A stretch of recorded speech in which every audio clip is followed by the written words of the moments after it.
مجھے ایک صاحب نے سوال پوچھا، کہنے لگے میلاد کس کو منانا چاہیے؟ میں نے کہا اس بیٹی کو منانا چاہیے میلاد جو زندہ ہوتی تھی تو دفن کر دیا جاتا تھا، پر میرے رسول نے فرمایا اب جو بیٹی پالے گا نا میں اس کا بازو پکڑ کے جنت میں ساتھ لے کے جاؤں گا۔ میں نے کہا میلاد اس ماں کو منانا چاہیے جس کا بیٹا گلے میں رسی ڈال کے ماں کو منڈی میں بیچ آتا تھا۔ میرے مصطفیٰ کریم نے فرمایا جنت 7 آسمانوں کے اوپر سدرۃ المنتہا کے پاس تھی، پر میں نے وہاں سے کھینچ کے لا کے ماں کے قدموں کے نیچے رکھ دی ہے۔ میلاد اس باپ کو منانا چاہیے جس کی اولاد ڈنڈوں سے مارتی تھی، پر رسول کریم علیہ السلام نے فرمایا سن لو سن لو سن لو، اب جس کا ابا راضی ہوگا اسی کا اللہ راضی ہوگا۔ میں نے کہا میلاد اس غریب کو منانا چاہیے جو بھینس کی طرح بکری کی طرح منڈی میں بکتا تھا، پر مصطفیٰ نے کالے رنگ والے حبشی غلام کو سینے سے لگا کے کہا غریبوں کو چھوٹا نہ سمجھنا، میں اللہ کے رسول جب جنت میں جاؤں گا تو آگے بھی غریب ہوں گے، پیچھے بھی غریب ہوں گے، دائیں بھی غریب ہوں گے، بائیں بھی غریب ہوں گے۔ فرمایا امیر ویٹنگ لسٹ میں ہوں گے، 500 سال بعد جنت میں جائیں گے، غریبوں کے لیے جنت کے دروازے 500 سال پہلے ہی کھلوا دوں گا۔ اسے منانا چاہیے، میلاد منانا چاہیے۔ اور میں نے کہا مولوی سن تجھے پوچھتا کوئی نہ، تیرا ذکر کوئی نہ کرتا، لیکن تو ممبر پہ بیٹھا ہے، تو محمد عربی کے نام کا کھا رہا ہے، تو علی کے نام کا کھا رہا ہے، تو عمر عثمان اور ابو بکر کے نام کا کھا رہا ہے، تو حسنین کا صدقہ کھا رہا ہے۔ تجھے نہ تیری کبھی کسی نے برادری پوچھی، نہ کبھی تیرا کسی نے ایڈریس پوچھا، نہ کبھی کسی نے تیری سند پوچھی۔ لوگ تیرے نعرے لگاتے ہیں، لوگ تیرے ہاتھ چومتے ہیں، پھر مان جا کہ تجھے صبح بھی میلاد منانا ہے، شام بھی میلاد منانا ہے، اور تجھے یہ کہنا چاہیے خس خس جنہ قدر نہیں میرا ایتے صاحب نو وڈیائیاں میں گلیاں دا روڑا کوڑا، ایتے محل چڑھایا سائیاں، تیرا کام تھا تیری آنکھیں بھیگی رہتی۔ اور اس بوڑھے کو بھی میلاد منانا چاہیے جس کے بارے میں میرے نبی پاک نے فرمایا سفید داڑھی والے کی جس نے عزت کی اس نے تو رب کی عزت کی، اس نے تو رب کی عزت کی۔ میرے بھائی اس مزدور کو بھی میلاد منانا چاہیے جس کے بارے میں نبی پاک نے فرمایا جو اپنے ہاتھوں پہ چھالے ڈال کے مزدوری کرتا ہے میں نے تو اسے رب کریم کا دوست بنا دیا ہے۔ ہر اس طبقے کو میلاد منانا چاہیے جسے میرے رسول نے عزت عطا فرمائی۔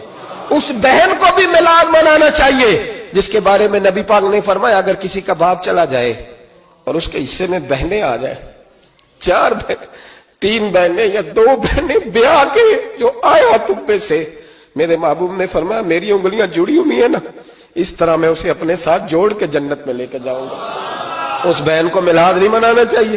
میرے رسول پاک نے فرمایا جس کی بیٹی واپس آ جائے، طلاق ہو گئی یا بیوہ ہو گئی، واپس آ گئی، نام بچ سکی واپس آ گئی، فرمایا واپس آنے والی بیٹی کی جو باپ خدمت کرے گا میرے رسول پاک فرماتے ہیں میں قیامت میں اس کا سفارشی بنوں گا۔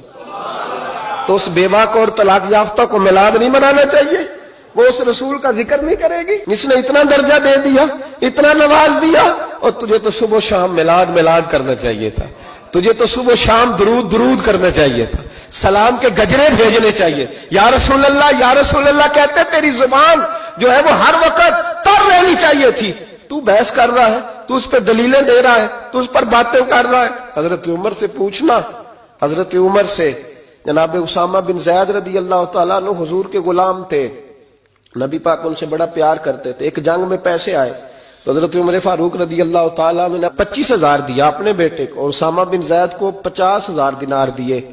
بیٹا کہنے لگا ابا جی وہ تو چھوٹے ہیں میں بڑا ہوں، وہ حضور کے زمانے میں بچے تھے میں جہاد کرتا تھا، یہ آپ نے کیا کیا؟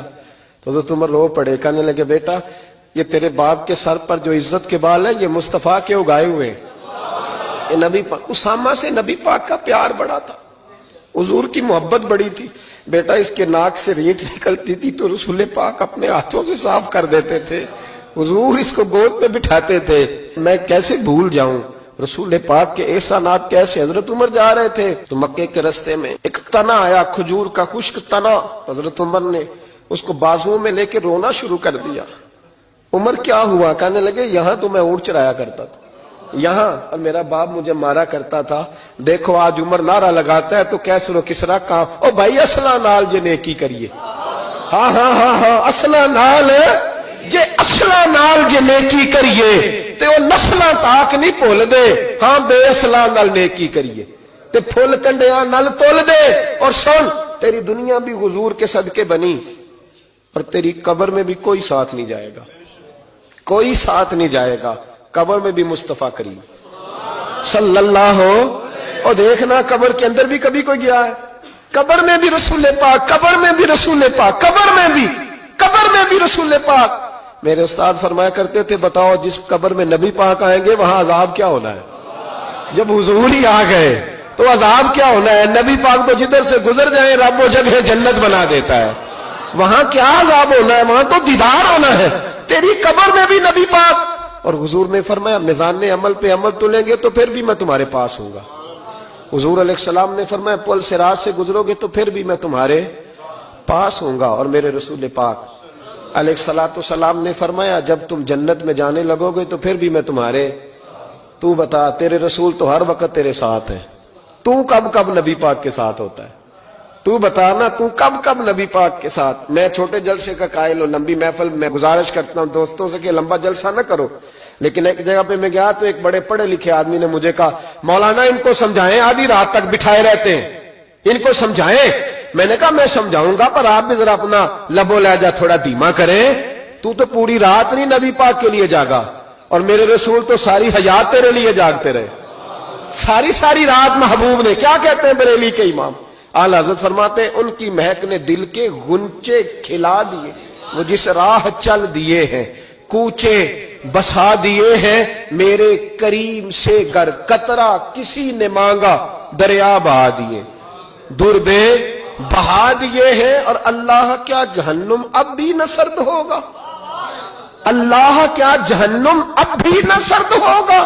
رو رو کے مصطفیٰ نے دریا بہا دیے, رو رو کے مصطفیٰ نے. اور پھر کہنے لگے رو رو کے مصطفیٰ نے ان کے نثار کوئی کیسے ہی رنج میں ہو جب یاد آ گئے ہیں سب غم بھلا دیے, جب یاد آ گئے ہیں سب غم. اسی لیے تو ہم کہتے ہیں میلاد کھل کے مناؤ. رسول پاک کا میلاد بہانے کرتے ہیں, بہانے وہ کرتا ہے جس نے کام نہیں کرنا ہوتا, جس نے کرنا ہوتا ہے وہ بہانے. اعلیٰ حضرت نے جو پروگرام دیا وہ بڑا لمبا چوڑا ہے, کب تک کا تجھے کیا بتایا. اعلیٰ حضرت فرما گئے حشر تک ڈالیں گے ہم, حشر تک ڈالیں گے ہم پیدائش مولا کی دھوم, اور مثل فارس نجد کے قلعے گراتے جائیں گے اور خاک ہو جائیں عدو جل کر, مگر ہم تو رضا دم میں جب تک دم ہے ذکر ان کا سناتے جائیں.